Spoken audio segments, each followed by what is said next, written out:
Assalamualaikum warahmatullahi wabarakatuh. Halo teman-teman solih-solihah semuanya. Gimana nih kabarnya?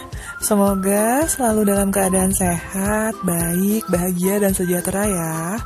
Bagi yang sedang kurang sehat atau kurang baik, semoga segera diberikan kesehatan. Amin.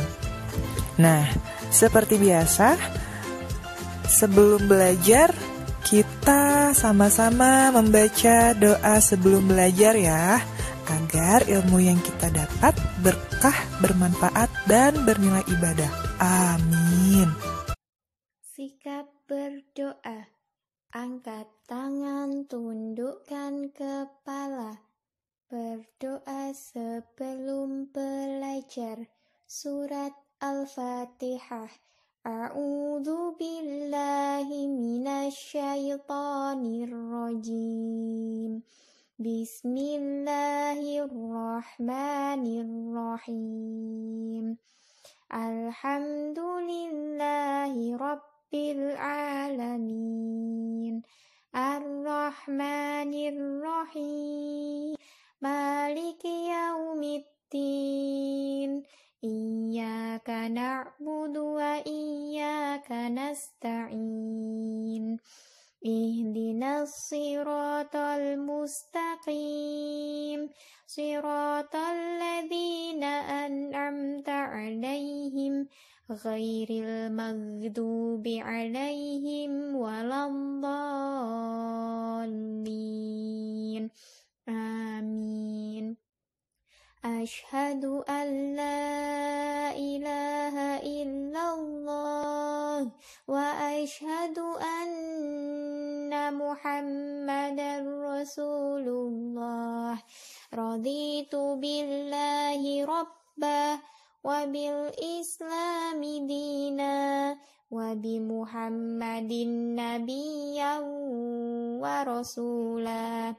Rabbi zidni ilman nafi'a warzuqni fahma.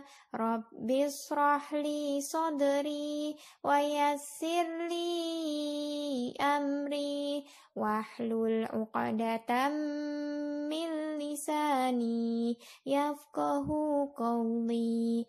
Amin.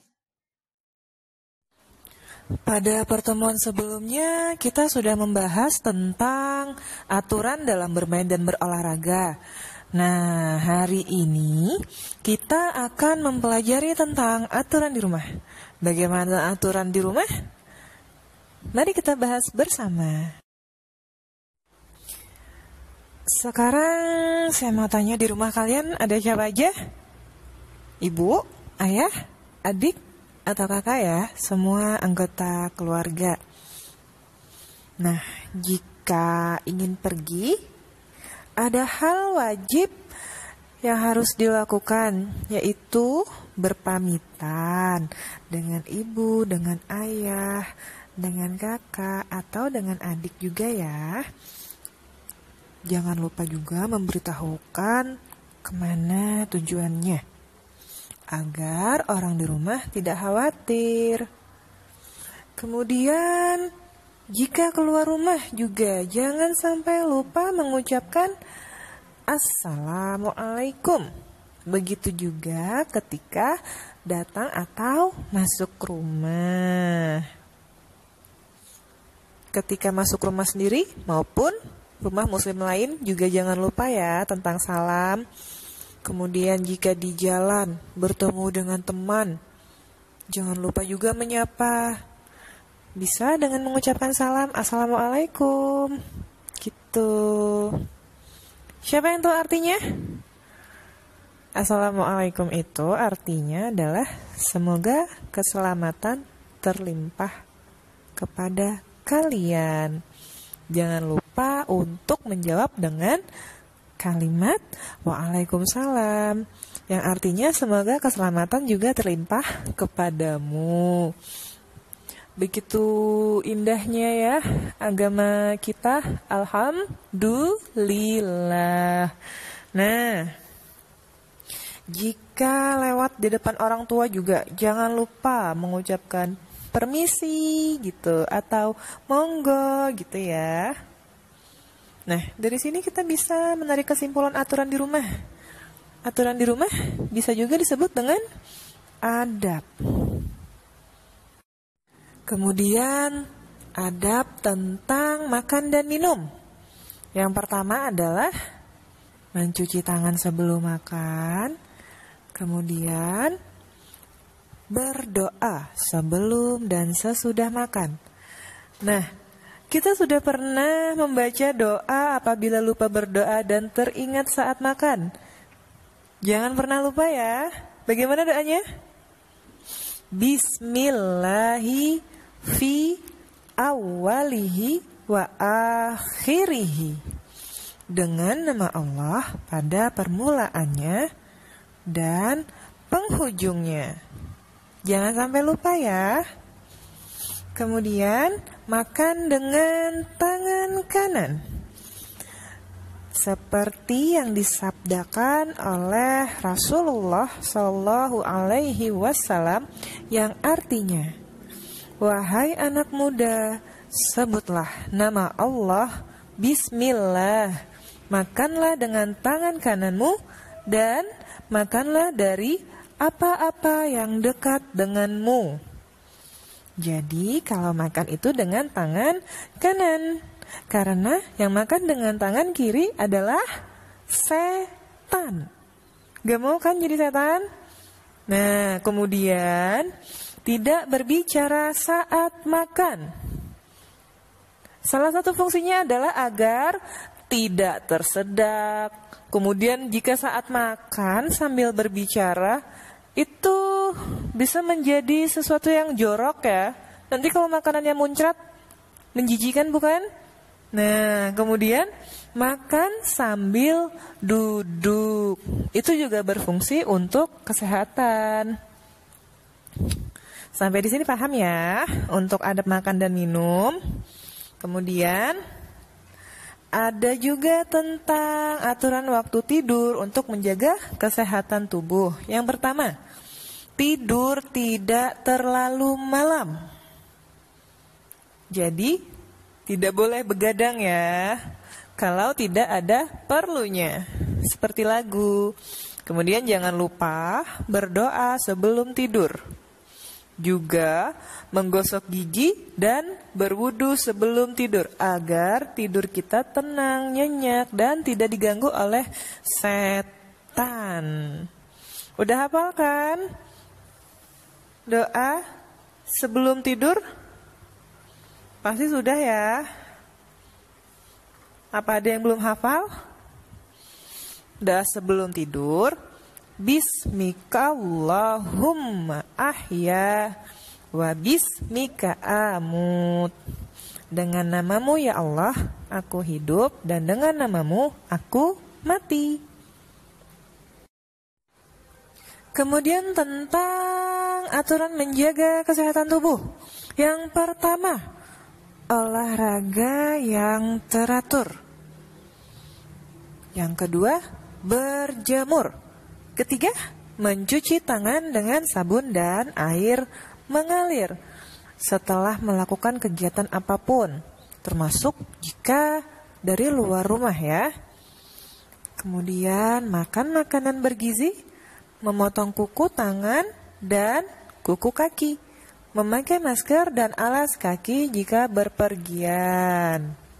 Jangan sampai lupa ya tentang aturan menjaga kesehatan tubuh agar tubuh kita selalu sehat, insya Allah.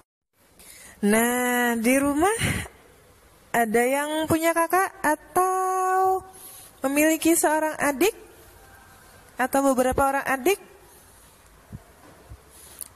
Itu juga ada aturan atau adabnya ya. Yang pertama, hal-hal yang harus dilakukan sebagai kakak, yaitu menjaga dan menyayangi adik, berbagi makanan dengan adik, rukun dengan adik, menasehati adik dengan baik. Begitupun sebaliknya ya. Jika teman-teman menjadi adik, tetap harus menyayangi dan menghormati kakak, berbagi makanan dengan kakak, rukun dengan kakak, berkasih sayang, ya.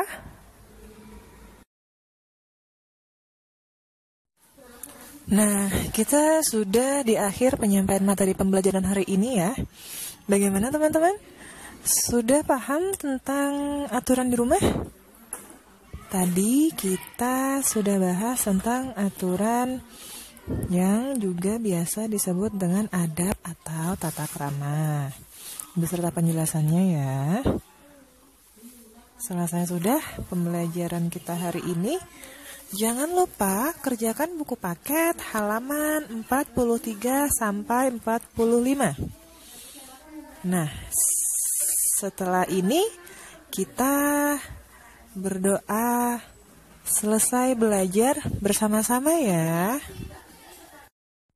Sikap berdoa, angkat tangan, tundukkan kepala, berdoa setelah belajar. Surat Al-Asr. A'udzu billahi minasyaitonir rajim. Bismillahirrahmanirrahim. Wal asri innal insana lafi husrin illa alladzina amanu wa amilus solihati wa tawasaw bil haqqi wa tawasaw bis sabr. Subhanaka Allahumma wa bihamdika asyhadu an la ilaha illa anta astaghfiruka wa atubu ilaik. Subhanalladzi sakhkhara lana hadza wa ma kunna lahu muqrinina wa inna ila rabbina lamunqalibun. Alhamdulillah, sampai sudah kita pada bagian akhir dari pembelajaran kita hari ini. Semoga teman-teman solih-solihah dapat mengidentifikasi aturan yang berlaku dalam kehidupan sehari-hari di rumah ya. Semoga pembelajaran yang sudah kita pelajari pada hari ini dan sebelumnya bermanfaat, berkah dan bernilai ibadah. Amin ya rabbal alamin. Jangan lupa jaga sholat 5 waktu, membaca wafa, memperbanyak setoran tahfiz. Jangan lupa juga untuk selalu menjaga kesehatan dan kebersihan. Semoga wabah COVID-19 segera berakhir dan kita bisa belajar seperti biasa ya. Amin ya rabbal alamin. Terima kasih untuk waktu dan perhatiannya. Saya mohon maaf untuk segala kekurangan dan kesalahan saya. Akhir kata, saya ucapkan wassalamualaikum warahmatullahi wabarakatuh.